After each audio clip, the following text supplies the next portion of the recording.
منزل پہ آپ نہیں پہنچے۔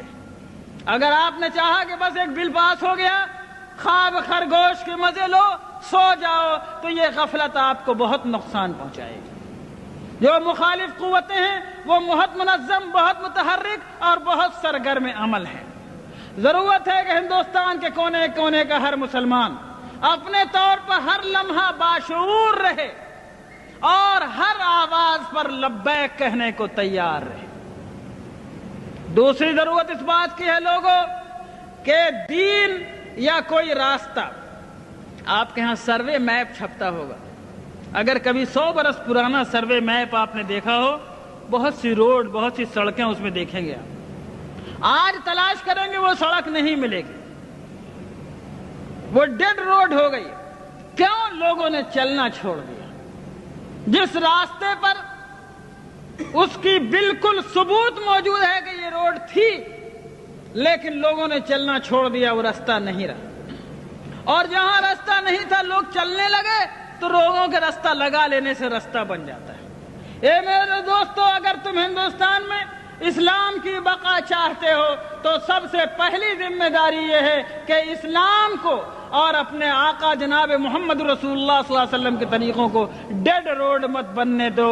یعنی اس پر اگر تم چلنا چھوڑ دو گے تو کسی سرکار کو ضرورت نہیں ہے اس کو بند کرنے کی، خود بخود بند ہو جائے گا۔ اگر مسلمانوں نے یہ فیصلہ کیا کہ شریعت کو ہم اپنی زندگی پر جاری اور نافذ کریں گے اور اللہ کی شریعت کو ہم اپنے اوپر لاگو کریں گے، اگر ہم سرکار کے دباؤ کے بغیر، کسی گورنمنٹ کی طاقت کے بغیر، کسی پولیس کی لاٹھی کے بغیر، چونکہ ہم مومن ہیں اس لیے ہم اللہ کے حکم پر چلیں گے، ہم نکاح میں وہ طریقہ اختیار کریں گے جو اللہ نے بتایا۔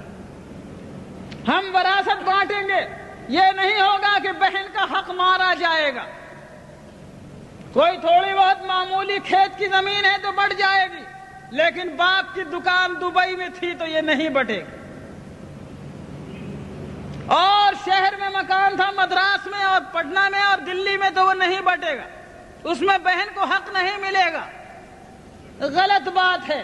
اگر تم نے اپنے ہاتھوں سے خود شریعت کو چھوڑا تو کوئی تمہاری شریعت کی حفاظت نہیں کر سکتا۔ اگر شریعت تمہاری زندگی میں چالو رہی، تم شریعت پہ عمل کرتے رہے، تو شریعت کو انشاءاللہ کوئی نہیں مٹا سکتا، اس کا بھی عہد کیا جا سکتا ہے، کوئی طاقت نہیں مٹا سکتا۔ بس پہلی ذمہ داری یہ ہے کہ لوگوں جس طرح نماز کو ضروری جانتے ہو، لوگوں جس طرح روزے کو ضروری سمجھتے ہو، زکوٰۃ نکالنا ضروری ہے، حج نکالنا ضروری ہے، حج کرنا ضروری ہے، اسی طرح لوگوں اللہ کی شریعت کو جہاں تک ممکن ہو اپنی زندگی میں جاری کرنا ضروری ہے۔ ٹھیک ہے، ہندوستان کے حالات میں ہم حدود و قصاص جاری نہیں کر سکتے، ہمارے اندر اس کی استطاعت و طاقت نہیں ہے، لیکن ہم قانون نکاح، قانون طلاق، قانون فسخ، قانون وصیت، قانون ولایت، قانون وراثت وغیرہ دوسرے معاملات میں اللہ کی شریعت کو ہم اپنے اوپر جاری کرنے کی طاقت رکھتے ہیں، وہاں پر ہم کو جاری کرنا ہوگا۔ سنو لوگوں، اللہ تعالیٰ نے ہم کو اتنے کا مکلف بنایا ہے جتنے کی ہمارے اندر طاقت ہو، اس میں کوتاہی کریں گے تو پکڑے جائیں گے۔ سیدنا امام بویتی رحمۃ اللہ علیہ بہت بڑے عالم گزرے ہیں، فقہ شافعی کے بہت بڑے امام ہیں۔ جب خلافت عباسیہ کا زمانہ تھا، مسئلہ خلق قرآن پر ان کو قید کر دیا گیا جیل خانے میں، ان کے پیروں میں بیڑیاں تھیں۔ جب جمعے کا دن آتا، جمعے کی اذان کے وقت اپنے جیل خانے کی کوٹھری سے گھسٹتے گھسٹتے زمین پر نکلتے اور مین گیٹ تک جیل کے پہنچتے، سارا بدن لہو لہان ہو جاتا، خون سے بھر جاتا۔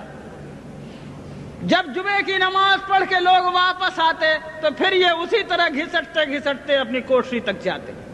لوگوں نے کہا حضرت آپ ایسا کیوں کرتے ہیں؟ آپ قید میں ہیں، آپ جمعے کو جا نہیں سکتے، پھر کیوں آپ گیٹ تک اتنی تکلیف فرماتے ہیں؟ کہا کہ اور کچھ نہیں، اللہ تعالیٰ نے کہا ہے اذا نودی للصلاة من یوم الجمعة فاسعوا الى ذکر اللہ۔ اے لوگوں، جب جمعے کی اذان پڑے تو دوڑو اللہ کے ذکر کی طرف۔ میں اس بات سے ڈرتا ہوں کہ جہاں تک میں جا سکتا ہوں اگر وہاں تک نہیں گیا تو کہیں اللہ مجھ سے یہ پوچھ نہ لے کہ بویتی تجھ کو میں نے گیٹ تک جانے کی طاقت دی تھی، تو وہاں تک تو جاتا، آگے لے جانا نہ لے جانا میرا کام تھا، تو میں اللہ کو کیا جواب دوں۔ سیدنا امام بویتی کے اس واقعے سے جو ایک نجی اور شخصی واقعہ ہے، ملی زندگی میں ہمارے اور آپ کے لیے عبرت کا ایک سامان موجود ہے۔ ملت اسلامیہ ہندیہ اگر یہ سوچ کر کے سب کچھ ہم نہیں کر سکتے، جو تھوڑا کر سکتے ہیں اس کو بھی چھوڑ دینے کو تیار ہوگی تو یاد رکھو پورا دین تمہارے ہاتھ سے نکل جائے گا۔ لیکن جتنا بھر کرنے کی استطاعت تمہارے اندر ہے، جتنا بھر عمل کرنے کی طاقت تمہیں اس موجودہ حالات میں اللہ نے دی ہے، اتنے بھر احکام پر عمل کرنے کا فیصلہ کرو، انشاءاللہ خدا تعالی حالات کو بدلنے والا ہے۔ آگے کا نتیجہ ہمارے اور آپ کے ہاتھ میں نہیں ہے۔